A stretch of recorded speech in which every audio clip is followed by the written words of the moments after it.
Le secrétaire d'État américain Anthony Blinken a confirmé mardi à Manille l'engagement à toute épreuve des États-Unis pour défendre les Philippines en mer de Chine méridionale, provoquant une réponse cinglante de Pékin qui estime que Washington ne doit pas s'immiscer dans cette dispute.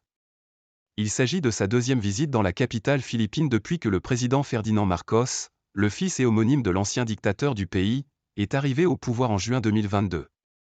Le chef de la diplomatie américaine a réaffirmé le soutien de Washington à l'allié philippin contre toute attaque armée éventuelle en mer de Chine méridionale, au cours d'une conférence de presse avec son homologue Enrique Manalo. Ces voies navigables sont cruciales pour les Philippines, leur sécurité, leur économie, mais elles le sont aussi pour les intérêts de la région, des États-Unis et du monde. C'est pour cela que nous sommes aux côtés des Philippines et que nous tiendrons nos engagements de défense qui sont à toute épreuve, dont le traité de défense mutuelle, a-t-il déclaré. Sous la présidence Marcos, les tensions entre la Chine et les Philippines ont atteint des niveaux inégalés depuis plusieurs années. Les gardes-côtes philippins accusent régulièrement leurs homologues chinois de provoquer des collisions. Les États-Unis ne font pas partie de la mer de Chine méridionale et, par conséquent, n'ont pas le droit de s'immiscer dans les différends qui opposent la Chine et les Philippines, a rétorqué mardi un porte-parole de la diplomatie chinoise, Lin Jian.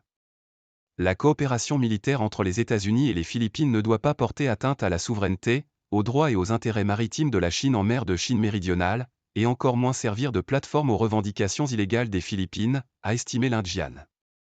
La Chine voit avec inquiétude le renforcement des liens militaires entre les États-Unis et les Philippines, qu'elle perçoit comme une manière de contrecarrer ses revendications territoriales dans la région. M. Blinken est arrivé lundi soir à Manille, deuxième étape d'une brève tournée en Asie destinée à prouver l'engagement de Washington dans la région Indo-Pacifique, qu'il a également mené en Corée du Sud, autre grand allié dans la région.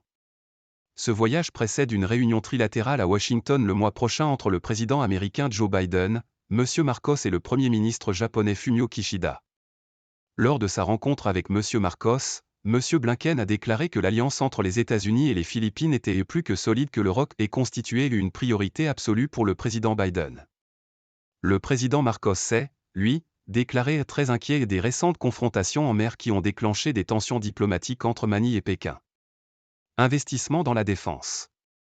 La Chine a récemment accusé les États-Unis d'utiliser les Philippines comme un pion en mer de Chine méridionale, après plusieurs incidents autour d'îlots que les deux pays asiatiques se disputent âprement. Pékin revendique la souveraineté sur la quasi-totalité de la mer de Chine méridionale. D'autres pays riverains comme le Vietnam, les Philippines, la Malaisie ou Brunei ont des prétentions concurrentes. Dans ce contexte, les Philippines ont conclu des accords militaires avec les États-Unis et l'Australie. Les Américains disposent d'un accès à 9 bases militaires philippines. Le ministre philippin des Affaires étrangères Enrique Manalo a dit avoir communiqué à son homologue l'importance d'investissements américains plus importants pour renforcer notre défense et nos capacités pour faire respecter la loi, tels que les gardes-côtes.